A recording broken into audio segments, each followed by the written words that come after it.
కర్ణుడు ఒకందుకు రాజ్యాన్ని పొందాడు. ఎందుకంటే ఇంత అవమానాన్ని తట్టుకుని నిలబడడానికి అవకాశం వచ్చింది.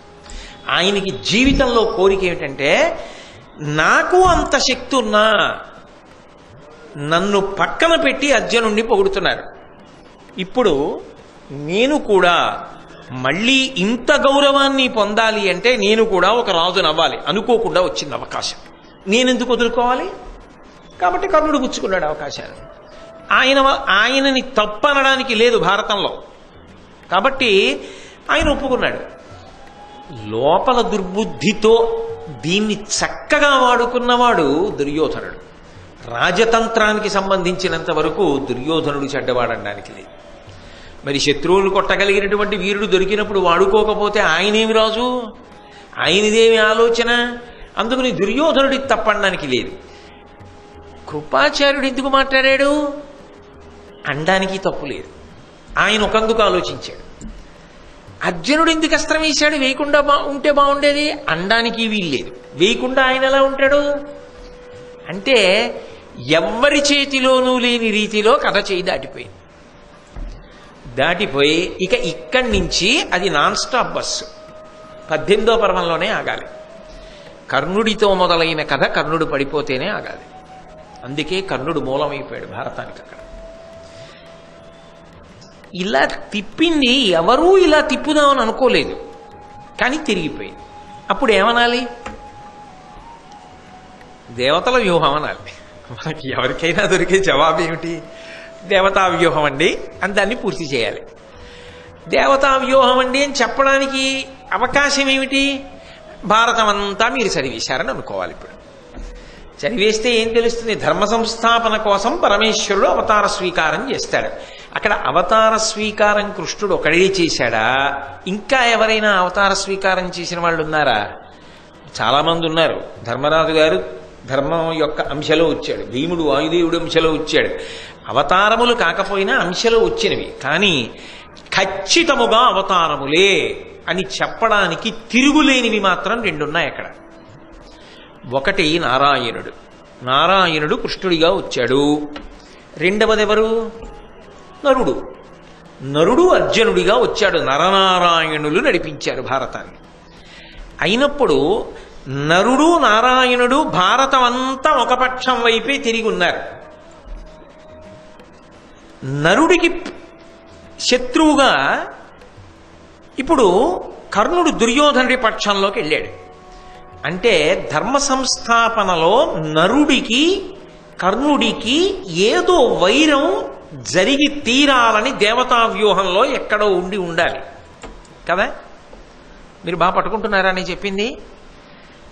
అర్జునుడు నరుడి యొక్క అవతారం, నరనారాయణులు కదా. నారాయణుడు కృష్ణుడు, నరుడు అర్జునుడు. కృష్ణుడు అవతార ప్రయోజనంలో ఏం చేశాడు అంటే మీరు విన్నారు. అసలు కృష్ణుడు లేని భారతమే లేదు, ఏం చేయలేదని అడగాలంతే, అన్నీ చేశాడు. మరి నరుడు నారాయణుడు ఎప్పుడూ కలిసే ఉంటారు. ఉన్నప్పుడు నరుడికి శత్రువు అయితే కదా దుర్యోధనుడి వైపు గెడతాడు. ఎందుకంటే ధర్మ సంస్థాపన అన్నప్పుడు దుర్యోధనుడిని పడగొట్టడమే ధర్మ సంస్థాపన. ఎందుకని? ఆయనే కదా ధర్మానికి అంతటికీ కూడా పెద్ద ఇబ్బంది కల్పించేటటువంటి వ్యక్తి. అయినప్పుడు దుర్యోధనుణ్ణి పడగొట్టాలి. దుర్యోధనుణ్ణి పడగొట్టడానికి నరనారాయణులు వచ్చాడు. దుర్యోధనుణ్ణి పడగొట్టడానికి నరనారాయణులు వస్తే దుర్యోధనుడికి బలాన్ని కూర్చడానికి కర్ణుడు తిరిగాడు. అటు తిరిగాడు అంటే అర్జునుడికి కర్ణుడికి ఇలా మాత్సర్యం మొదటి నుంచి ఉండిపోతోంది అంటే చిట్ట చివరికి ఏదో ఒక సందర్భంలో అర్జునుడి ప్రతిజ్ఞ చేయాల్సి వచ్చింది, నేను కర్ణుడిని చంపేస్తానని. అంటే ఇప్పుడు నరుడికి శత్రువుగా వచ్చేశాడు అని అర్థమైపోతోంది కథలో. ఇలా రావడానికి కథాపరంగా తిరగడం ఒకటేనా, ఇంకా ఇంతకన్నా దేవతా వ్యూహం ఉన్నది అని పూరణ చేయడానికి ఏమైనా అవకాశం ఉన్నదా అంటే భారతం 18 పర్వాల్లో అలా కనపడదు. అది కథ తిరిగినట్టే కనపడుతుంది. కానీ స్కాంద పురాణాన్ని, అగ్ని పురాణాన్ని, పద్మ పురాణాన్ని పరిశీలిస్తే అందులో ఒక పెద్ద మలుపు ఒకటి కనపడుతుంది. ఒకానొకప్పుడు సహస్ర కవచుడు అని ఒక రాక్షసుడు ఉండేవాడు. ఆయన గొప్ప తపస్సు చేశాడు. ఆయనకి సహజముగా కవచము కుండలములు ఉండేవి. ఆయన ఎంత గొప్ప తపస్సు చేసి వరం పొందాడంటే, నన్ను పడగొట్టాలంటే 1000 మార్లు నా కవచాన్ని కుండలాల్ని పడగొట్టాలి, 1000 మాటలు నా కవచం పోవాలి అంటే ఆయన 1000 కవచములు తొడుక్కుని ఉంటాడు. సహజముగా ఆయనకి 1000 కవచములు, సహజంగా 1000 కుండలములో అంతర్భాగమై ఉంటాయి. పైకి ఒక కుండలాలే కనపడుతుంటాయి, కానీ 1000 కుండలములు, 1000 కవచములు. నన్ను పడగొట్టాలంటే 1000 సంవత్సరములు తపస్సు చేసిన వాడు బాణం వేస్తే ఒకసారి ఒక కవచం ఒక కుండలాలు వదులుతాడు. అంటే 1000 సంవత్సరాలు తపస్సు చేస్తే ఒక్కసారే పోతాయి, ఒక కవచం ఓ కుండలాలు పోతాయి. ఇంకెన్ని మిగులుతాయి? 999. మళ్ళీ వెంటనే బాణం వేస్తానంటే కుదరదు, మళ్ళీ 1000 ఏళ్ళు తపస్సు చేయాలి. తపస్సు చేసి వచ్చి బాణం వేయాలి, బాణం వేసి మళ్ళీ ఇంకో కవచం ఇంకో కుండలం సెట్ తాలూకా యుగళి రెండింటినీ కలిపి పడగొడుతూ ఉండాలి. ఈయన్ని పడగొట్టవలసి వచ్చింది నరనారాయణుడు. పడగొట్టడానికి వాళ్ళిద్దరు ఏం చేశారంటే పంచుకున్నారు. పంచుకుని నారాయణుడు నరుడు కలిపి తపస్సుకి కూర్చున్నప్పుడు ఇద్దరికీ నియమం ఏమిటంటే, ముందు ఒకడు 1000 సంవత్సరాల తపస్సు పూర్తి చేస్తాడు. నారాయణుడు పూర్తి చేసేశాడు. నారాయణుడు సహస్ర కవచుడితో యుద్ధానికి ఎడతాడు. నరుడు 1000 ఏళ్ళు తపస్సు కూర్చుంటాడు. ఈయన వెళ్ళి ఆయనతో యుద్ధం చేసి కొంతకాలం యుద్ధం అయిన తర్వాత ఆయన కవచాన్ని ఆయన కుండలములను తెగ్గొట్టేస్తాడు. ఆ తర్వాత ఆయన పడగొడతాడు, వాడు మళ్ళీ వస్తాడు. ఈలోగా మళ్ళీ 1000 సంవత్సరాల తపస్సు నరుడు పూర్తి చేస్తాడు. నరుడు పూర్తి చేసి మళ్ళీ యుద్ధానికి వెళ్ళినప్పుడు నారాయణుడు కూర్చుంటాడు 1000 ఏళ్ల తపస్సుకి. ఈయన వెళ్ళి మళ్ళీ కొడతాడు, కొట్టి మళ్ళీ వస్తాడు. 1000 ఏళ్ళు పూర్తి చేసుకుని నారాయణుడు వెళ్తాడు. ఇలా 999 మాటలు పడగొట్టారు కవచ కుండలాలను. ఆఖరిసారి సహజ కవచము సహజ కుండలములతో వచ్చే ముందు ఆయన ఏం చేశాడంటే, ఆ రాక్షసుడు సూర్యోపాసన చేశాడు. ఇప్పుడు సూర్యోపాసన చేసిన కారణము చేత సూర్యానుగ్రహంగా వచ్చాడు. అందుకని ఆఖరిసారి సహజ కవచ కుండలాలు ఉండిపోయాయి. ఇప్పుడు ఇది వంతె ఎవరికి వచ్చిందంటే నరుడికి వచ్చింది. నరుడు అర్జునుడుగా వచ్చాడు, సహస్ర కవచుడు కర్ణుడిగా వచ్చాడు. అందుకని సహజమాశ్చర్యం ఇద్దరి మధ్య చిన్నప్పటి నుంచి ఉండిపోయింది. అందుకని దేవతా వ్యూహం ఉన్నది కాబట్టే కృపాచార్యుడి నోటి వెంట ఆ మాటలు వచ్చాయి, కథ అలా తిరిగింది అని పూరణ చేయవలసి ఉంటుంది మరి పురాణాలని బట్టి. సమర్థించడానికి నేను చెప్పాను అనుకోవద్దు, భారతం చెప్పినప్పుడు సమన్వయం చేసి చెప్పవలసిన కర్తవ్యం నా మీద ఉంది కాబట్టి చెప్పాను. కానీ ఒక్కటి మాత్రం నిజం, ఆ పరిస్థితులలో కర్ణుడి పట్ల అలా ప్రవర్తించడాన్ని మాత్రం ఎవరూ సమర్థించలేరు కథాపరంగా. అది ఉపద్రవానికి దారి తీసినదే, అందులో మాత్రం ఏ సందేహము లేదు. కాబట్టి ఇప్పుడు దుర్యోధనుడు కర్ణుడికి అంగరాజ్య పట్టాభిషేకం చేశాడు. ఏదో భీముడు తర్వాత కొంత తూలనాడి మాట్లాడాడు. దుర్యోధనుడు కూడా అంత గంభీరంగానూ జవాబు చెప్పాడు. జవాబు చెప్పిన తర్వాత దుర్యోధనుడిని తీసుకుని కర్ణుడు కలిసి అంతఃపురానికి వెళ్ళిపోయారు. కర్ణుడికి దుర్యోధనుడికి మధ్య స్నేహం రోజు రోజుకి పెనవేసుకుపోతోంది. అవతల కృష్ణార్జునుల యొక్క స్నేహం సహజంగా పెనవేసుకుపోతుంది. ఎందుకంటే వాళ్ళిద్దరూ నరనారాయణులు అన్న విషయం భారతంలో ఒకసారి కాదు ఎన్ని మాటలో చెప్పారు. అది అవతార ప్రయోజనం, వాళ్ళిద్దరు అందుకు వచ్చారని. అందుకని వాళ్ళిద్దరూ ఎప్పుడూ కలిసే ఉంటారు, అంత సహజం వాళ్ళది. అనుకోకుండా కలిసి అంత పెనవేసుకుపోయింది వీళ్ళిద్దరి స్నేహం. ఇక్కడ పడింది బీజం. ఇంకా తర్వాత అది పెరుగుతోంది బాగా. ఎంత పెరుగుతోంది అంటే, ఒక్కొక్కసారి చూడండి 2 చెట్లు పక్క పక్కన పుడతాయి. 2 చెట్లు పెద్దవవుతున్నప్పుడు ఈ కాండం కలుస్తాయి. కలిసిపోయిన తర్వాత ఏమైపోతుందంటే 2 కాండములు ఏకమైపోతాయి. 2 కాండములు ఏకమైపోతే మీరు కొమ్మల్ని బట్టి చెట్టుని చెప్పాలి. ఇందులో ఈ చెట్టు ఉందని మీరు జ్ఞాపకం తెచ్చుకుంటే, మనందరం కూడా ఒకనకొకప్పుడు ఆ నైమిషారణ్యానికి యాత్రకు వెళ్ళాం. అలా నైమిషారణ్యం యాత్రకు వెళ్ళినప్పుడు అయోధ్య హనుమ అని ఒక దేవాలయం దర్శనం కోసం మనం వెడుతున్నప్పుడు ఒక ఆశ్చర్యకరమైనటువంటి వృక్షాన్ని చూసాం. దాని మొదలే పెద్ద మొదలు, ఎంత పొడుగైన చేతులున్నవాడు దాన్ని కౌగిలించుకోలేడు, అంత పెద్ద మొదలు చూస్తే ఒక చెట్టు అనుకుంటాం, కానీ చెట్టు పైకి చూస్తే 5 చెట్లు ఉంటాయి. 5 చెట్లు, ఆకులు కూడా తేడా కనపడతాయి, కొమ్మలు తేడా కనపడతాయి, కాండం ఒకటే. అంటే 5 చెట్లు తర్వాత కలిసి ఒకటైపోయి. పైకి చూస్తే తేడా చెప్పాలి తప్ప కింద చూస్తే తేడా చెప్పడం సాధ్యం కాదు. 2 అంతగా ఒకటయ్యాయి. అంతగా ఒకటైపోవడం హఠాత్తుగా ఒక రోజులో జరగదు. దేని కాండం దానికి పెరిగిపోతూ పెరిగిపోతూ దగ్గరైపోయి కలిసిపోయి ఇప్పుడు అసలు విభజించడానికి వీలు లేని రీతిలో అయిపోయి. కర్ణ దుర్యోధనులు అలా అయిపోయారు తరువాతి కాలంలో. అసలు వాళ్ళిద్దరినీ విభజించడానికి వీల్లేదు. కర్ణుడిప్పుడు దుర్యోధనుడు సంతోషించాలని కోరుకుంటాడు, దుర్యోధనుడిప్పుడు కర్ణుడు ఉన్నాడని ధైర్యంతో బతుకుతాడు. అది వాళ్ళిద్దరి మధ్య అటువంటి గొప్ప స్నేహబంధం ఏర్పడింది. ఇంత గొప్ప కర్ణుడు దుర్యోధనుడి పక్కకి చేరడం ధర్మానికి పెద్ద ప్రశ్న వేసింది, దుర్యోధనుడికి ధైర్యం ఇచ్చింది, భారత యుద్ధానికి కారణమై. మళ్ళీ వీళ్ళు ఎప్పుడు కలుసుకున్నారు అంటే 2 మానులు ఎంత బాగా అతుక్కుపోయాయో తెలుసుకోవడానికి అవకాశం ఇచ్చేట్టుగా కలిశారు. నేను వేప చెట్టు మామిడి చెట్టు పక్క పక్కన పెట్టి మీరు చూస్తూ ఉండండి, ఇవి 2 కలిసిపోతాయి అన్నాను అనుకోండి. మీరు 1 గంట పోగానే వచ్చి నీ ముఖం ఎక్కడ కలిసిపోయి అంటే ఎలా కలుస్తాయి? ఓ 5 ఏళ్ళు పోయాక వచ్చి చూస్తే కలుసుకుంటాయి 2. అందుకే భారతంలో కూడా వీళ్ళిద్దరూ ఎంత కలిసిపోయారో చూడాలి అంటే కొంతకాలం అయిపోయాక కలిశారు. ఎంత కలిసిపోయారో కనపడుతుంది. దాని మధ్యలో కథ ఎంతో నడిచిపోయింది భారతంలో. ఆ తర్వాత లక్క ఇంట్లో పెట్టారు, పాండవుల్ని కాల్చేశామనుకున్నారు, చంపేశామనుకున్నారు. వాళ్ళు దైవానుగ్రహం చేత బయటపడిపోయారు, బ్రాహ్మణ వేషాలు వేసుకున్నారు, ఏకచక్రపురంలో తిరిగారు, రాక్షస సంహారం చేశారు. భీముడు హిడింబని పెళ్లి చేసుకున్నాడు, ఘటోత్కచుడు పుట్టేశాడు, వ్యాస మహర్షి వెళ్ళి దర్శనమిచ్చారు, ఎవరో వచ్చి చెప్పారు. అవతల ద్రుపద మహారాజు గారు యజ్ఞం చేశాడు, యాజ్ఞసేని ద్రౌపదీదేవి ఆవిర్భవించింది, అర్జునుడికి ఇచ్చి పెళ్లి చేయాలనుకుంటున్నాడు, ఆవిడికి స్వయంవరం అన్నారు. పాండవులు బయలుదేరి పాంచాలపురానికి వస్తుండగా ఒక గంధర్వుణ్ణి ఓడించారు, ధౌమ్యుణ్ణి పురోహితుడిగా స్వీకరించారు. ఆ బ్రాహ్మణ వేషాలతోనే స్వయంవర మంటపానికి వచ్చారు. అనుకోకుండా అక్కడ స్వయంవర మంటపంలో పాండవుల్ని ఎవ్వరూ గుర్తుపట్టలేదు, కానీ 5గురు అక్కడ ఉన్నారు. కానీ దుర్యోధనుడి దృష్టిలో పాండవులు చచ్చిపోయారు. పాండవులు చచ్చిపోయారనుకున్న దుర్యోధనుడికి కర్ణుడితో అవసరం ఉందా?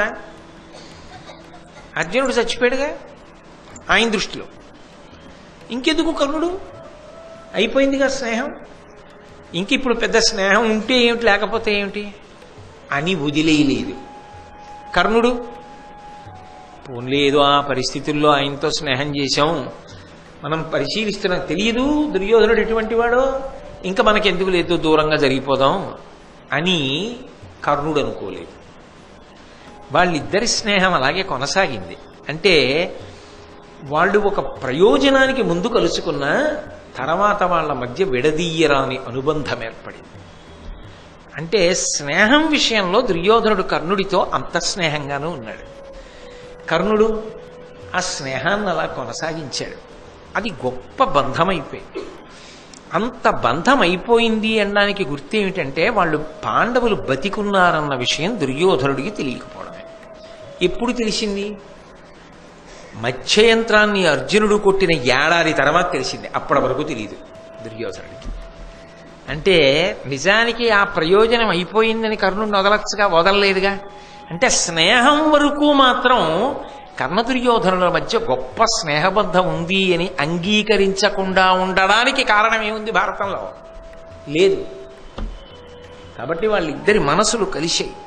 స్నేహానికి సంబంధించినంత వరకు ఎప్పుడూ కర్ణుడు మనసులో ఏం కోరుకుంటాడంటే దుర్యోధనుడు సంతోషంగా ఉండాలి. ఎప్పుడో ఉపకారం చేశాడు కాదు, ఆయన కృతజ్ఞత అంతే. అది కర్ణుడి విషయంలో గొప్ప గుణం. నాకు అందు ఉపకారం చేశాడు, ఆ ఉపకారం చేయడం వల్ల నేనేం బాగుపడుతున్నాను, ఈ దుర్యోధనుడితో అంటకాకవలసి వస్తోంది అని ఆయన జీవితంలో విసుక్కుని దుర్యోధనుడిని వదిలేద్దాం అనుకున్న సందర్భం లేదు. నిజంగా చెప్పాలి అంటే దుర్యోధనుణ్ణి వదిలేస్తే అఖండ భూమండలానికి రాజయ్యే అవకాశం వచ్చింది. దుర్యోధనుడితో ఉన్నాడనుకోండి, ఏమవుతాడు కర్ణుడు? ఏమీ అవడం, అలాగే ఉంటాడు. ఎందుకంటే దుర్యోధనుడు రాజు అవుతాడు. దుర్యోధనుండి వదిలి పాండవుల వైపుకి వెళ్ళిపోయాడు అనుకోండి, కృష్ణుడు చెప్పాడు నువ్వే అబ్బాయి పెద్ద కొడుకువి అన్నాడు. కుంతి చెప్పింది నువ్వే అబ్బాయి పెద్ద కొడుకువి అంది. కృష్ణుడు మాట ఇచ్చాడు నువ్వు పాండవుల వైపుకి వచ్చేస్తే నీకే పట్టాభిషేకం అన్నాడు. విని వెళ్ళిపోయాడు అనుకోండి, దుర్యోధనుడు ఏమైపోతాడు కాసేపు వదిలేయండి, ఎందుకంటే ఏమైపోతాడు అందరికీ తెలుసు. కానీ కర్ణుడు చక్రవర్తి అయిపోతాడు. అలా అవుతాడని తెలిసి వదిలాడా దుర్యోధనుణ్ణి? వదలలేదు కర్ణుడు. అర్జునుడు చచ్చిపోయాడు కదా అని దుర్యోధనుడు వదిలాడా కర్ణుణ్ణి? వదలలేదు. స్నేహం విషయం వరకు మాత్రం అవసరంతో మొదలైన స్నేహం అవసరాలతో సంబంధం లేకుండా నిలబడిపోయింది. స్నేహాన్ని స్నేహంగా పవిత్రంగా చూడవలసి వస్తే దానికి నేను వంక పెట్టలేను. ఎందుకంటే అది ఒక అవసరంతో ప్రారంభమైన తర్వాత అలా కొనసాగింది, అది అలా నిలబడింది చరిత్రలో. కర్ణదుర్యోధనుల స్నేహం అంటే కర్ణదుర్యోధనుల స్నేహంగానే నిలబడింది. అక్కడి వరకు మాత్రం గొప్ప విషయం. అందుకే నేను ఒక మాట అన్నాను, కర్ణుడు దురదృష్టవంతుడు అనిపిస్తుంది అని. ఇంత గొప్ప గుణం ఉన్నవాడు ఏమి కీర్తి సంపాదించుకోగలిగాడు? దుష్టచతుష్టయంలో ఒకడు అన్న పేరు పొందాడు కానీ నిజానికి అన్ని అవకాశాలు కూడా వదిలిపెట్టి దుర్యోధనుడితోనే ఒక్క ఉపకారానికి అలాగే స్నేహం కోసం నిలబడిపోయినటువంటి మహనీయమూర్తి అన్న కీర్తి అంత తొందరగా వ్యాప్తిలోకి వచ్చిందా? కర్ణుడు ఎవరు అని అడిగారు అనుకోండి, దుష్టచతుష్టయంలో ఒకడు అంటారు. ఈ గుణాలు చెప్తారా? అది కర్ణుడి తప్ప? మళ్ళీ నేను వెనక్కి వెళ్ళాను అనుకోండి, నేను చాలా ప్రశ్నలు అడగాలి. వీడు నా కొడుకు అని కుంతి చెప్పుంటే, వీడు నా కొడుకు అని సూర్యుడు చెప్పుంటే, తెలిసున్న భీష్ముడు చెప్పుంటే, తెలిసున్న కృష్ణుడు చెప్పుంటే కథ ఎలా ఉండేదో ఎవరూ చెప్పలేదుగా. ఎవరి స్వార్థం వాళ్ళు చూశారు కథాపరంగా. అయితే చివరికి పోయిన వాడెవరు? కర్ణుడు కదా. అపకీర్తిని మూట కట్టుకుని నెత్తి మీద పెట్టుకుపోయాడే మహానుభావుడు. మరి దురదృష్టవంతుడు అని మనసుని సరిపెట్టుకోకపోతే ఏమని సరిపెట్టుకోవాలి ఇంకా భారతంలో? అందుకే కర్ణుడు లేని భారతం లేదు అనడానికి కారణం అదే. మీరు ఎన్ని కోణాల్లో చూస్తే కర్ణుడు అన్ని కోణాల్లో కనపడతాడు. కానీ అంత మాత్రం చేత అన్ని వేళలా కర్ణుడు మంచివాడే, దుష్టచతుష్టయంలో ఒకడని చెప్పడానికి యోగ్యత లేనివాడని మాత్రం నేను అన్నాం. అలాగా అనవలసిన సందర్భాలు ఆయనే కల్పించుకున్నాడు. ఎందుకని అంటే దురదృష్టం అంతే, అలాగే తిరిగిపోయింది ఆయన జీవితం. అది అనుకోలేదు. ఎందుకనంటే అల్లుకున్నది అది. ఒక తీగ ఉందండి, ఆ తీగ నిటారుగా ఉన్న స్తంభాన్ని అల్లుకుంది. అల్లుకున్న తీగ ఏమో దాని అదృష్టం బాగుంటే అది చుట్టూ వంకర తిరగక్కర్లేకుండా ఇలాగే పైకెక్కునేమో, ఏదో దానికి ఉన్న చిన్న బుడిపిలు పట్టుకుని పైకెక్కునేమో. అది అల్లుకున్నదే వంకర టింకర కొమ్మని. వంకర టింకర కొమ్మని అల్లుకున్న తీగ వంకర టింకరగానే ఉంటుంది. వంకర టింకరే దుర్యోధనుడు. కర్ణుడు ఎలా రుజుత్వంతో ఉంటాడు? ఇంకా అల్లుకున్నది ఆయనతో ఏ కారణానికైనా. అలా అల్లుకోవలసిన పరిస్థితి వచ్చింది. ఎందుకు వచ్చింది అంటే దానికి ఆయన ఒక్కడే కారణం కాదు, చాలామంది. ఆ సందర్భంలో ఇంత నేను తలకొట్టుకు చెప్పవలసి వచ్చింది. కృపాచార్యుల వారి మాట కూడా వెనక దేవతా వ్యూహం పక్కన పెడితే ఇంతమంది కారణంగా ఆయన దురదృష్టవంతుడు చివరికి అయిపోయాడా లేదా? ఇన్నిటికీ మూల బీజం కన్యాగర్భం. ఇంత ప్రమాదహేతు సుమ చెప్పక చెప్పడం భారతం యొక్క ఆంతర్యం. అందుకే భారతం ఎంతో పూర్వాపర విమర్శ చేస్తే తప్ప ఒక పట్టాన అందేటటువంటి అమృతం కాదది. కానీ అందుకే వింటే భారతం వినాలి అన్న సామెత ఎందుకు వచ్చిందంటే నిజంగా భారతం వింటే ఓ ఇలా ఉండకూడదా, ఒక్కొక్కసారి ఒక మాట ఇంత తిప్పుతుందా, ఇన్ని మలుపులు వస్తాయా, భారతం అంటే ఇలా ఉంటుందా, జీవితం అంటే కూడా అలాగే ఉంటుందా అని కృపాచార్యులు వారు అనుకున్నాడా? ఏదో మంచిగా అన్నాను అనుకున్నాడు. ఎంత తిరిగింది మాట అంతే. ఒక్కొక్కసారి మంచిగా అన్నామని మనం అనుకుంటాం, కానీ అది ఎంత మలుపులు తిరుగుతుందో ఎవరికి ఎరుక. కాబట్టి భారతం జీవితాల్ని ఆవిష్కరించి చూపిస్తుంది. మళ్ళీ ఎక్కడ కలుసుకున్నారు అంటే ద్రౌపదీదేవి యొక్క స్వయంవర మంటపంలో కలుసుకున్నారు. అక్కడికి వచ్చినప్పుడు పాండవులు చచ్చిపోయారన్న అభిప్రాయంతో దుర్యోధనుడు ఉన్నాడు. వాళ్ళు బ్రాహ్మణ వేషాల్లో ఎదురుగుండానే ఉన్నారు. అది వాళ్ళకి భగవద్ అనుగ్రహం. ఏమంటే వేషం కడితే మాత్రం తెలియడండి. భీముడు వేషం కడితే గుర్తుపట్టలేకపోయామండి అంటే ఎవడైనా నమ్ముతాడా? అర్జునుడు వేషం కడితే తెలియలేదండి అంటే ఎలాగా చెప్తారు చెప్పండి? ఏదో మనకి చలనచిత్రాల్లో ఏదో ఒక్కొక్కసారి కథానాయకుడు వేషం మార్చుకుని కొంచెం భాష ఒకటి మార్చి మాట్లాడతాడు. మాట్లాడేటప్పటికి ఆ ఎదురుగుండా ఉన్న ప్రతినాయకుడు వచ్చిన వాడు నాయకుడు కాడు అని బురిడీలో పడిపోతాడు. చూస్తున్న మనకే తెలిసిపోతుంది. అదేంటంటే మనం చూస్తేనే తెలిసిపోతుంది కదా, కొద్దిగా గడ్డం పెట్టుకున్నాడు ఏదో ఇలా మాట్లాడుతున్నాడని. అంత అమాయకుడు ఏమిటిదా ఆ ప్రతినాయకుడు ఆ మాత్రం కనిపెట్టలేకపోయాడు అనిపిస్తుంది. కనిపెట్టలేకపోతేనే చలనచిత్రమై 30 రూపాయలు ఇచ్చి చూస్తారు. అలా కనిపెట్టకుండా వాడు మాత్రం ఏం చేయగలడు? ఆ నాయకుడు అలాగే ఉంటాడు. ఆయన ఏం చేసినా ఆయన తేజస్సు అంతే. ఆయన్ని మీరు ఎంత ఎలా అలంకారం చేసినా ఆయన తేజస్సు అలా బయటపడిపోతాడు. ఒకడ 5గురు, మరి 5గురు బయటపట్టలేదంటే ఏమనుకోవాలి? మళ్ళీ దేవతా వ్యూహం అనే అనాలి. నేను ఎక్కడెక్కడ నేను పూరణ చేయడానికి అవకాశం ఉండదో అక్కడక్కడ దేవతా వ్యూహం అంటుండాలి. అలా అనడానికి కారణం కృష్ణుడు ఒక్కడికి కనపడడం ఏమిటి? ఆయన గుర్తుపట్టడం ఏమిటి? ఆయన భగవానుడు కనుక ఆ మాయ వీళ్ళ ఎందు ఇంకోలా అన్వయమైంది. ఎందుకంటే వాళ్ళ క్షేమం కోసం ఆయన అనుగ్రహం వాళ్ళకు ఉంది. కథాపరంగా అంతే కదా. మొన్ననే కదా చెప్పాను నేను కృష్ణుడి గురించి మహాభారతంలో శ్రీకృష్ణుడు అని. కాబట్టి ద్రౌపదీదేవి స్వయంవరం ప్రకటించారు అనేటప్పటికీ నేను చేసుకుంటానని ఉత్సాహపడి అందరూ బయలుదేరారు. చూడండి, మైనస్ మార్కులని పెడుతూ ఉంటారు లోకంలో. లేకపోతే ఏమవుతుందంటే అంచనా వేసి పెట్టేస్తారు. అలాగే ద్రౌపదీదేవి స్వయంవరంలో ఏమిటంటే చాలా మంది వస్తారట. అద్భుతమైన కన్యట, యజ్ఞసేని, యజ్ఞకుండంలో పుట్టిందిట. ఎవడు కొడతాడో మత్స్యయంత్రం అని చూడ్డానికి వచ్చిన వాళ్ళు కూడా ద్రౌపదీదేవిని చూసిన తర్వాత పోనీ ప్రయత్నిద్దామన్నారు. అంటే మైనస్ మార్కులు లేవుగా. అందుకని ఎత్తితే ఎత్తుతాడు, వాడు అదృష్టం బాగుందనుకోండి ద్రౌపదీదేవికి భర్త అయిపోవచ్చు అని. ఎత్తలేకపోయాడు అనుకోండి అందరినీ నవ్వినట్టే నవ్వుతారు, పక్కకి పోతాను, అంతే కదా. అందుకని వచ్చిన వాళ్ళందరూ పరీక్షించుకున్నారు. ఆ ద్రౌపదీదేవి కళ్యాణం మనుష్యుల యొక్క మనస్తత్వాల్ని ఆవిష్కరిస్తారంతే. అలా ఉండకూడదు. అలాంటి నవ్వు నాకొద్దు, నా సమర్థతని గుర్తిరిగే నేను చేస్తాను, లేనిది నుంచి అన్నవాడు గంభీరమైన వ్యక్తిత్వం ఉన్నవాడు. కాబట్టి వాళ్ళందరూ వచ్చినట్టే శిశుపాలుడు వచ్చాడు, జరాసంధుడు వచ్చాడు, దుర్యోధనుడు వచ్చాడు, కర్ణుడు వచ్చాడు, శ్రీకృష్ణుడు వచ్చాడు, బలరాముడు వచ్చాడు. కానీ వాళ్ళు ద్రౌపదీదేవిని వివాహం చేసుకోవడానికి వచ్చారు అని మాత్రం అనకూడదు ఎవరు శ్రీకృష్ణ బలరాముల విషయంలో. వాళ్ళు వచ్చిన ప్రయోజనం ఏమిటో అక్కడే తెలిసిపోయింది. మీరు శ్రీకృష్ణుడి విషయంలో విన్నారు కూడా. ఆయన అక్కడికి రావడానికి ప్రధాన కారణం పాండవ సంరక్షణ. సరే, ఒక్కొక్కళ్ళు వెళ్ళారు. ఆ ద్రుపద మహారాజు గారు చెప్పిన మాటలు విన్నారు. అలాగే దృష్టజ్యుమ్నుడు చెప్పినటువంటి మాటలు కూడా విన్నారు. ఆ దృష్టజ్యుమ్నుడు చెప్పాడు, ఇక్కడ 5 బాణములు ఉన్నాయి, ఇదిగో మత్స్యయంత్రాన్ని పెట్టాం పైన. ఈ మత్స్యయంత్రం అనేటటువంటిది భౌతికమైన యంత్రము కాదు, ఇది ఒక ముని విద్యకి సంబంధించినటువంటి యంత్రం. అందుకే అర్జునుడు తిన్నగా బాణప్రయోగం చేయలేదు దాని మీదకి. అది ముని విద్య అన్నప్పుడు ఆయన అనుగ్రహం కలగాలి. ఆయన అనుగ్రహం కలగాలి అంటే, ఓ ముని, నా బాణము యంత్రమును భేదించగలిగిన శక్తి నిమ్మని దానికి ప్రదక్షిణం చేసి నమస్కారం చేయాలి. అందుకే ప్రదక్షిణ నమస్కారాలు చేసి కొట్టాడు. మిగిలిన వాళ్ళు వెంటనే బాణం తీసి కొట్టే ప్రయత్నం చేశారు. అది ముని విద్య. ఎలా వశపడుతుంది? వశపడదు. దృష్టజ్యుమ్నుడు చెప్పాడు, ఈ 5 బాణములతో ముని యొక్క మంత్రశక్తితో ఏర్పాటు చేయబడినటువంటి ఈ మత్స్యయంత్రాన్ని ఎవడు కొడతాడో వాడికి నా చెల్లెలు స్వయంవరంలో వరమాల వేసి భర్త స్వీకరిస్తుంది.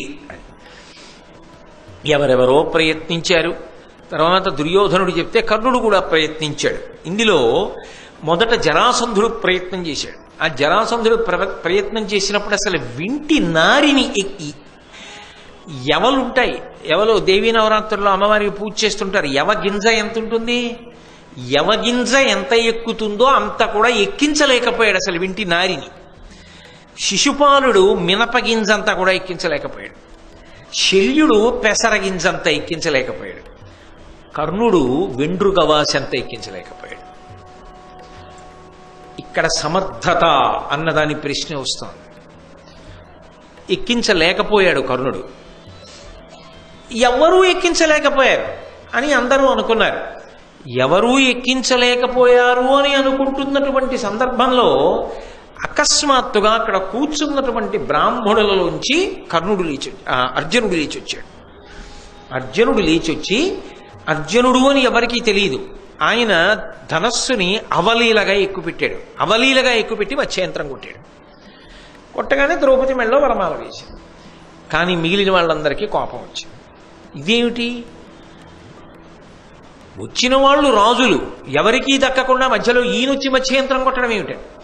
మిగిలిన వాళ్ళు మత్స్యంత్రం కొట్టాడు, ఆమె వరమాల వేసింది, వాళ్ళు చెప్పినట్టుగా జరిగింది అని ఊరుకున్నారు. కానీ దుర్యోధనాదులు అలా ఊరుకోలా, యుద్ధానికి సిద్ధపడ్డారు. ధర్మరాజు, నకులుడు, సహదేవుడు భీమార్జునులకు విషయాన్ని అప్పచెప్పి వెళ్ళిపోయారు. ఎందుకంటే 5 అక్కడుంటే తెలిసిపోతుందనుకున్నాడో ఏమో ధర్మరాజు. ఇద్దరిని ఉంచి 3 వెళ్ళిపోయారు. ఇద్దరే యుద్ధం చేస్తున్నారు భీష్మార్జునుడు. చేస్తున్నప్పుడు జరాసంధుడితోనూ శల్యుడితోనూ యుద్ధానికి వెళ్ళాడు భీముడు. ఎందుకంటే వాళ్ళు మల యుద్ధం చేస్తారు. కర్ణుడు విలువిద్యా ప్రదర్శనం చేస్తాడు, చేతిలో ధనస్సు పట్టుకుంటాడు. ఎదురుగుండా ఉన్నవాడు అర్జునుడు అన్న విషయం కర్ణుడికి తెలియదు. ఇప్పుడు తెలియకపోయినా అవకాశం వచ్చిందా లేదా? కాదనలేని సత్యం కదా.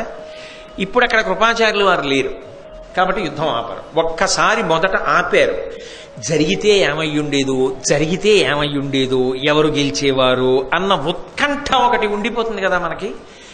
ఇందులో మీరు సహజంగా ఆలోచన చేస్తే కర్ణుడికి సాధన చేసుకునే అవకాశం ఉంది ఇన్నాళ్ళు. అర్జునుడు ఇళ్లకు వెళ్ళి భిక్షాటన చేసి ఏదో ఇంటికి వచ్చి తినడమే తప్ప పాపం ఆయన విలువిద్యా సాధన చేయడానికి అవకాశం లభించిందని చెప్పడానికి కూడా సావకాశం కథాపరంగా లేదు. కాబట్టి ఇప్పుడు కర్ణార్జునులకు యుద్ధం సంభవించింది. అర్జునుడని కర్ణుడికి తెలియదు, కర్ణుడని అర్జునుడికి తెలుసు. కానీ యుద్ధం అంటూ జరుగుతున్నప్పుడు ఎవరన్నది చూడరు కదా. అవతలవాడు తనని గెలిచేసే దగ్గరికి వచ్చేస్తున్నాడు అన్నప్పుడు ఓడించేయగలగాలి కదా. ఓడించేస్తే అర్జునుడిని కర్ణుడు గెలిచినట్టు.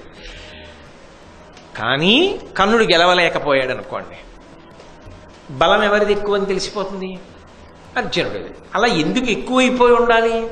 ఆయన నరుడు కనుక, ఈయన సహస్ర కవచుడు కనుక.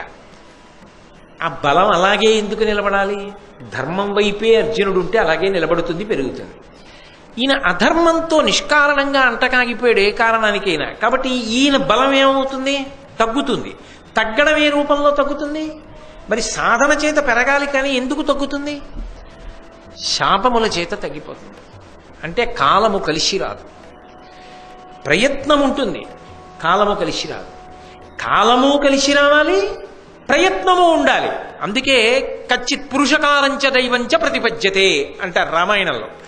2 కలిసి వస్తే ఫలం ఉంటుంది. కష్టపడి పొలం దున్నాడు, వానపడలేదు, పంట పండుతుందా? పరిశ్రమ ఉన్నది, ఈశ్వరానుగ్రహము లేదు. ఎందుకో ఎప్పుడు పడింది లేదు వాన, ఎందుకు మనం దున్ని అనవసరం అని చెప్పేసి యాత్రకు వెళ్ళిపోయాడు. బ్రహ్మాండమైన వర్షం పడింది, పండుతుందా? వాన పడింది, పొలం దున్నలేదు, విత్తులు వేయలేదు, పంట వస్తుందా? ఎందుకు వస్తుంది? దైవానుగ్రహం ఉన్నది, వర్షం పడింది, ప్రయత్నము లేదు. ప్రయత్నము దైవానుగ్రహము 2 కలిశాయనుకోండి, పంట పండుతుంది. పొలము దున్నాడు, వర్షము పడింది, పంట పండింది. ప్రయత్నం ఉన్నది కర్ణుడి వైపు నుంచి, ఈశ్వరానుగ్రహము రాదు. ఎందుకని? దుర్యోధనుడితో ఉన్నాడు. ఉండగా కర్ణుడి శక్తి పెరిగితే అర్జునుడు పడిపోతాడు, అర్జునుడు పడిపోతే ఇంకేముంది ధర్మం? నరుడి యొక్క అవతార ప్రయోజనం ఏమిటి ఇంకా? అందుకని తగ్గాలి. పరిశ్రమ చేసినా తగ్గిపోవాలి అంటే అది తగ్గిపోవడానికి కావలసినటువంటి పరిస్థితులు రావాలి. ఆ పరిస్థితులు ఏ రూపంగా వస్తాయి? ప్రతికూలమై ప్రయత్నములు పెరగడానికి ప్రయత్నిస్తే తరిగిపోయేటట్టుగా శాపాలుగా వస్తాయి. అదే కర్ణుడి జీవితంలో జరిగిపోయింది. ఆయన కావాలని జరిగిందా? ఆయన కావాలని వెళ్ళాడా దుర్యోధనుడి వైపు? దురదృష్టవంతుడు, అనుకోకుండా వెళ్ళిపోవలసి వచ్చింది. అదే అలా నిలబడిపోయాడు స్నేహధర్మంతో, కానీ శక్తి మాత్రం తగ్గిపోతూ వచ్చింది. కాబట్టి ఇప్పుడు ఇద్దరి మధ్య యుద్ధం ప్రారంభమైంది, కర్ణార్జునుల మధ్య. ద్రౌపదీ స్వయంవర ఘట్టంలో కర్ణుడు యుద్ధం ప్రారంభం చేస్తూ అర్జునుడితో, కురుపతి సూడగ కర్ణుడు నరుదాకెను, శల్యుడనిలనందను తాకెన్, సరభసమున విస్మయమందిరి ధరణి దేవ మనుజ దేవ ప్రబరుల్. శల్యుడితో భీముడు యుద్ధం చేస్తున్నాడు, కర్ణుడితో అర్జునుడు యుద్ధం చేస్తున్నాడు. వేషాలు మాత్రం బ్రాహ్మణ వేషాలతో ఉన్నారు. కాబట్టి సభలో ఉన్న వాళ్ళు ఆశ్చర్యపోయి, ఇదేమిటిరా వీళ్ళు మంత్రం చెప్పడం మానేసి యుద్ధాలు మొదలెట్టారు, అయ్యో ఇదేమిటి ఆశ్చర్యంగా ఉందని అందరూ తెల్లబోయి చూస్తున్నారు. అలా తెల్లబోయి చూస్తూ ఉంటే కర్ణుడు అర్జునుడిని ఉద్దేశించి అన్నాడు, వీరుడగు నరునియేయు అపార శరావళుల నడుమ వారింపంగా నేరక ఏటుడిగి మహాశూరుడు రాధేయుడు ఇంద్రజునకిట్లనియన్. అర్జునుడు వేసేస్తున్నటువంటి బాణములను మధ్యలో ఆపలేక కర్ణుడికి శక్తి సరిపోలేదు. యుద్ధంలో అర్జునుడిని నిగ్రహించలేకపోయాడు. నిగ్రహించలేక అర్జునుడి వంక తిరిగి ప్రశ్న వేశాడు. నా ఎదుర చక్కనై అనిసేయగా భార్గవునకును శచీవరునకును కౌంతేయుడగు విజయునకు కాక ఆయత భుజశక్తి వరుల కలవియ ధరణి. ఎవరయా నువ్వు? నాతో యుద్ధం చెయ్యగలిగిన వాళ్ళు, నా ఎదురుగుండా నిలబడగలిగిన వాళ్ళు ముగ్గురే. ఒకటి, నిలబడితే మహానుభావుడు ఉన్నాడే పరశురాముడు నిలబడి యుద్ధం చెయ్యాలి నాతో. ఎందుకని పరశురాముడికి శిష్యరికం చేశాడు తర్వాతి కాలంలో. పరశురాముడి మీద గౌరవం అప్పుడే ఉంది కర్ణుడికి. పరశురాముడు అంతటి విలుకాడు, ధనుర్వేదం అంతా తెలిసిన్నవాడు, ద్రోణాచార్యుల వారికి ఇచ్చాడు కదా. కాబట్టి అంతటి ధనుర్వేద విద్యాపారంగతుడైనటువంటి పరశురాముడు నా ఎదురుగుండా నిలబడి యుద్ధం చెయ్యగలడు. లేదా దేవేంద్రుడు నిలబడి యుద్ధం చెయ్యాలి. కాదా మూడవ వాడు ఒక్కడే యుద్ధం చెయ్యాలి. ఎవరు? ఆయన కౌంతేయుడగు విజయునకు కాక కుంతీదేవి కొడుకైనటువంటి విజయుడు అర్జునుడు చెయ్యాలి. అంటే ఎక్కడో మనసులో పాండవుల మీద గౌరవం ఉంది, అర్జునుడి మీద ఆ నమ్మకం ఉంది. అది అర్జునుడిగా ఎదురుగుండా లేడు కాబట్టి అన్నాడు. అర్జునుడుగా ఉంటే అండం. ఎందుకనడు అంటే మనసులో ఎక్కడో ఆయన వేరు, ఆయన జీవన విధానం వేరు అని తెలుసు. కానీ పక్కవాడు ఉంటే ఎదురుగుండా ఆయనున్న ఒప్పుకోడు, ఆయన్ని తక్కువ చేసే మాట్లాడతాడు. అది మాత్సర్యం కాకపోతే ఇంకోటి ఎందుకు అవుతుంది? అప్పుడు దాన్ని ఆ పేరుతో కాకపోతే ఏ పేరుతో పిలుస్తారు? అది లేకపోతే భారత యుద్ధం ఎలా నడుస్తుంది? కాబట్టి అది అలా ఉండిపోవాలంతే.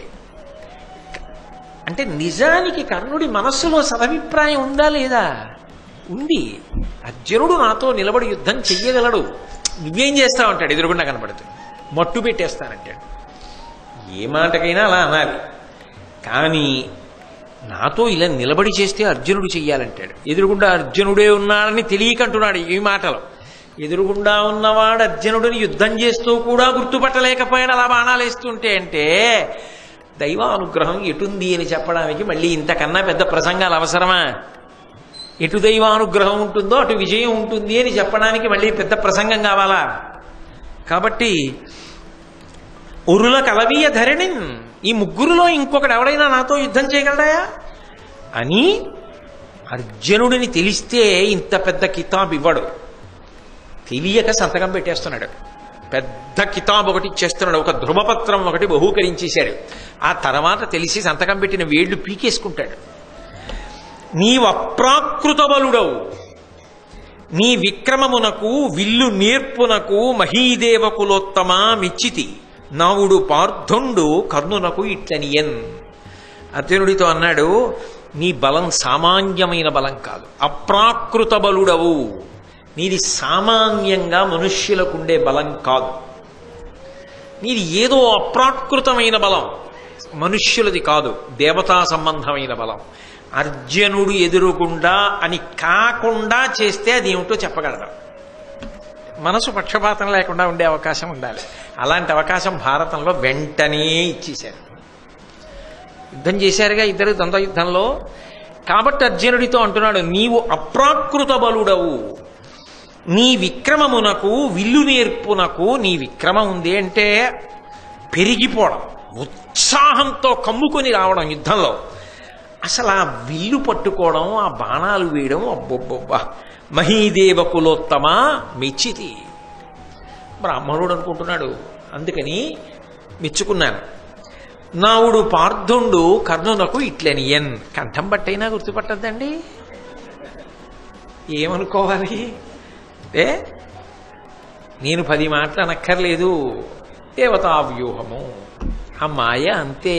మమ మాయా దురచ్ఛయ, ఆ ఈశ్వరుడి మాయని అతిక్రమించగలిగిన వాళ్ళు ఎవరు ఉండరు. ఆ కృష్ణమాయ అందుకొచ్చాడు అక్కడికి. అర్జునుడు అన్నాడు, ఏను నీ చెప్పిన వారి లోపల ఎవ్వడగాను, కానీ నే సర్వశాస్త్రాస్త్ర విద్యలగడు ప్రసిద్ధుండా, భూనుత బ్రహ్మతేజోధికుడా, నిన్ను పోరిలో నోర్వగానున్న వీరుండా, ఒండు తక్కిలోగక చక్క నిలుము. బాహ్యంలో ఈ పద్యం జరిగితే ఒకలా అర్థం వస్తుంది, ఇంకోలా జరిగితే ఇంకో అర్థం వస్తుంది. నువ్వు చెప్పిన వాళ్ళల్లో నేను ఎవరినీ కాను, కానీ సమస్త అస్త్రశస్త్ర విద్యలు నాకు తెలుసు, నాకు బ్రహ్మ తేజస్సు ఉంది. కాబట్టి నిన్ను యుద్ధంలో ఓడించడం నాకు పెద్ద విషయం కాదు. మాటలెందుకు, బాణాలి, ఇది ఎవరు ఎప్పుడన్నమాట. ఇప్పుడు ఎవరంటున్నారు? ఎవరు అమ్మో చాలా గొప్ప యుద్ధమో, నువ్వే సామాన్యుడుగావు అప్రాకృత బలుడు అని అంటున్నవాడెవరు? మారే ఆ స్థానాలు అని అర్జునుడు అన్నాడు. అయితే ఇక్కడ ఒక అనుమానం వస్తుంది, అసలు ఏం మాట్లాడుకుంటే ఊరుకుంటే గొడవ తెలిపోతుంది కదా. ఏను నీ చెప్పిన వారి లోపల ఎవ్వడగాను, నువ్వు చెప్పిన వాళ్ళల్లో నేను ఎవరినీ కాను అని చెప్పడంలో ఖచ్చితంగా అబద్ధం చెప్పాడా లేదా? అబద్ధం చెప్తే మరి తేజోక్షయమే కదా. అలా ఎందుకు అసలు అన్నావు? నవ్వి ఊరుకుని బాణాలు ఇస్తే గొడవ వెళ్ళిపోవాలి ఎందుకన్నట్టు?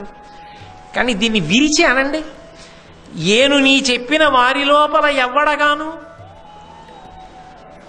నువ్వు చెప్పిన వాళ్ళల్లో నేను ఎవరిని కానని నువ్వు అనుకుంటున్నావు. సరిపోయిందిగా. అర్జునుణ్ణి వాక్యాన్ని కొద్దిగా తిప్పితే అబద్ధం ఎక్కడ అన్నాడు? నిజమే అన్నాడు. అలా కాకుండా అనండి, నేను ముగ్గురులో ఎవరినీ కాను. కర్ణుడికి అలా అర్థమైంది, అర్జునుడు ఇలా అంటున్నాడని లోకానికి అర్థం అవ్వాలి. ఆయనకి అబద్ధం దోషం ఎక్కడొచ్చింది? అది దైవానుగ్రహం. వాక్కుతో పాటు బాణం కూడా అలా నడవడం రెండు. కాబట్టి ఏను నీ చెప్పిన వారి లోపల ఎవడగాను, కానీ నే సర్వశాస్త్రాస్త్ర విద్యలగడు ప్రసిద్ధుండా. నిజమేగా. భూనుత బ్రహ్మతేజోధికుడా, ఎన్ని వేల సంవత్సరాల తపస్సుంది నరుడిగా. ఎక్కడ అబద్ధం? నిన్ను బోరిలో ఓర్వగానున్న వీరుండా. నిజమేగా. కర్ణుడితో యుద్ధానికి ఆయన పుట్టాడు, అర్జునుడితో యుద్ధానికే ఈయన పుట్టాడు. అబద్ధం ఎక్కడుంది? ఒండు దక్కి లోగక చక్క నిలుము. ఇప్పుడు వదిలినా తర్వాత వదలను. నేను వదులుదామన్నా మన ఇద్దరిది వదులుకునే సంబంధం కాదు, ఇద్దరం ఎవరో కళ్ళం వెళ్ళిపోయే వరకు ఇలా కొట్టుకోవలసింది. కాబట్టి యుద్ధంలో నిలబడి బాణాలు వేయి, మాటలెందుకు అన్నాడు అర్జునుడు. కానీ కర్ణుడు నిన్ను ఓడించడం సాధ్యం కాదు అని తన ఓటమిని అంగీకరించినట్లే వెళ్ళిపోయాడు. కాబట్టి అసలు అర్జునుడు ఎవరో తెలియని సందర్భం ఒకటి ఏర్పడితే, స్వేచ్ఛగా యుద్ధం చేయవలసి వస్తే, అర్జునుడు అని తెలియనప్పుడు కొంచెం భయపడడానికి అవకాశం తగ్గిపోతుంది కదా.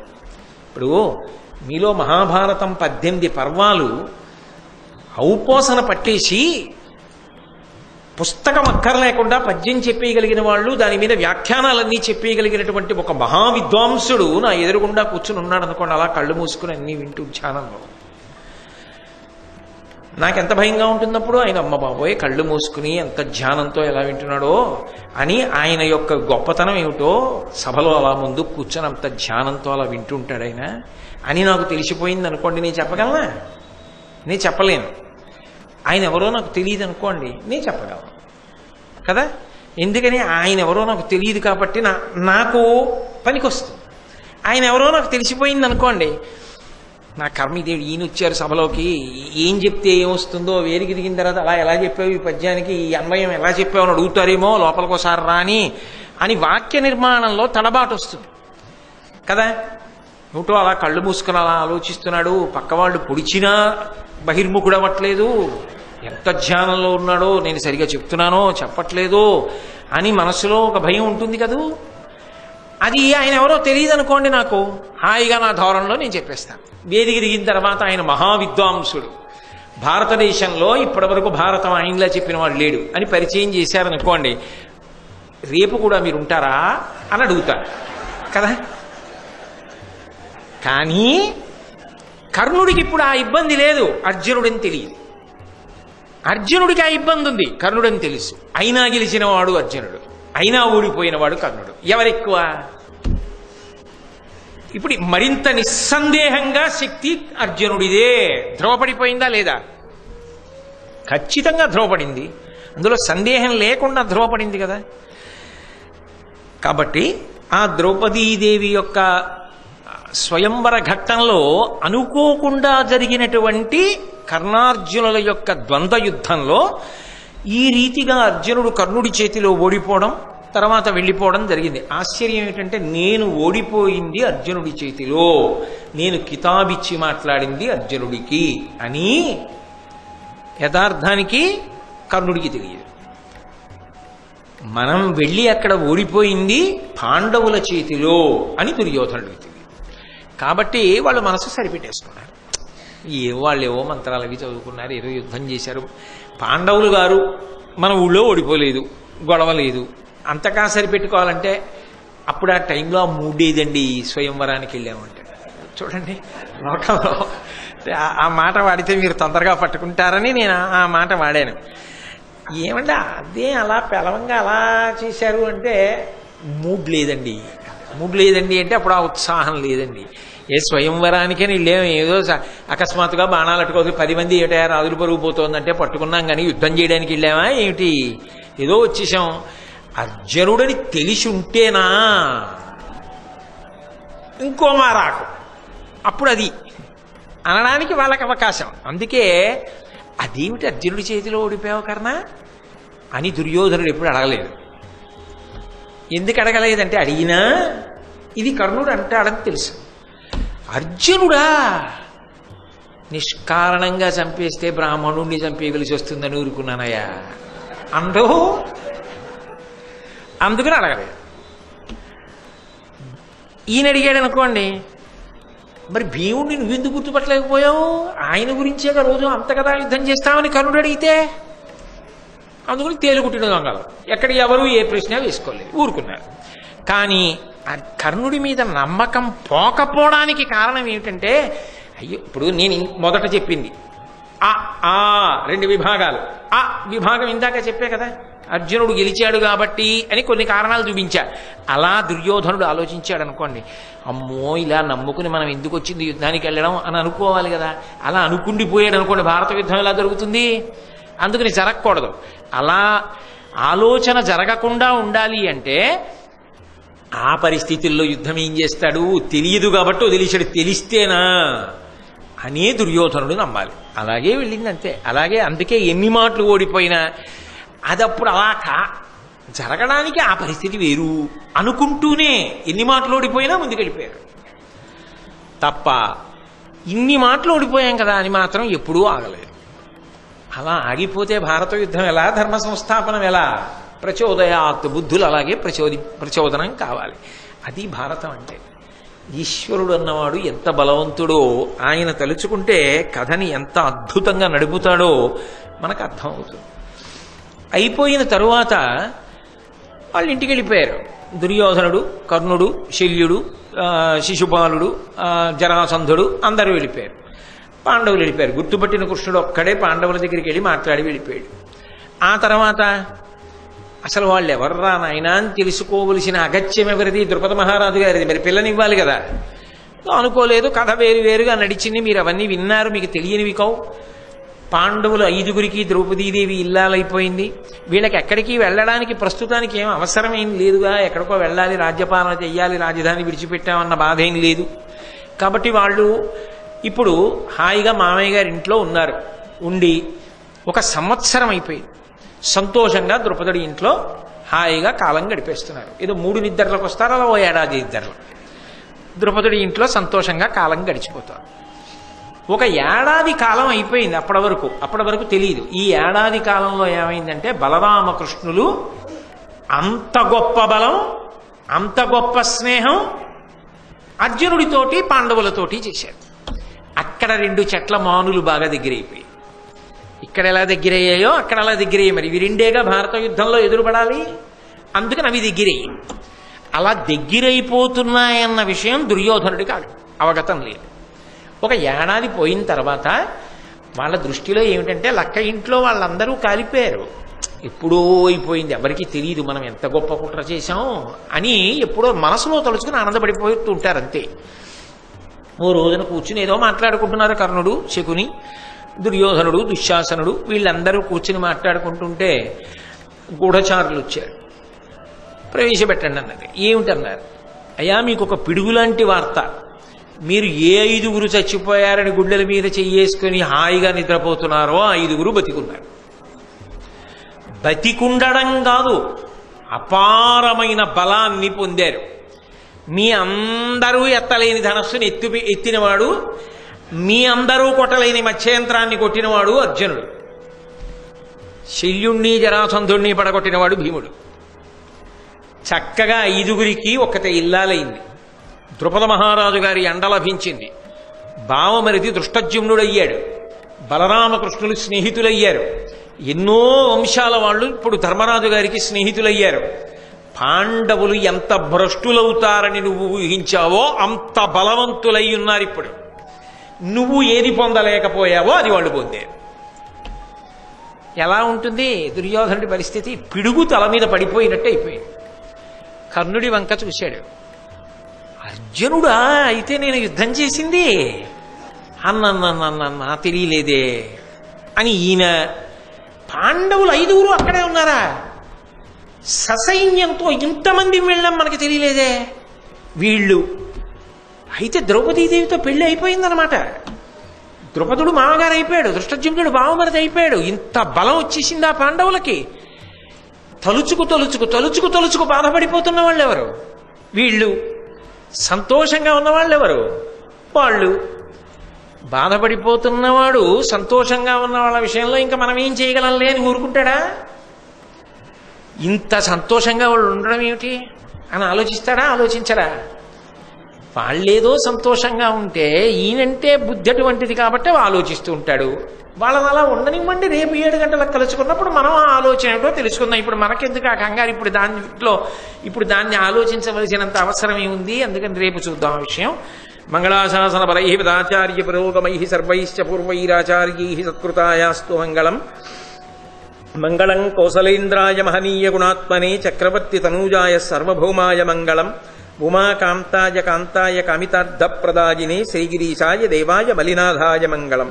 సర్వం శ్రీ ఉమామహేశ్వర పరబ్రహ్మార్పణమస్తు. స్వస్తి.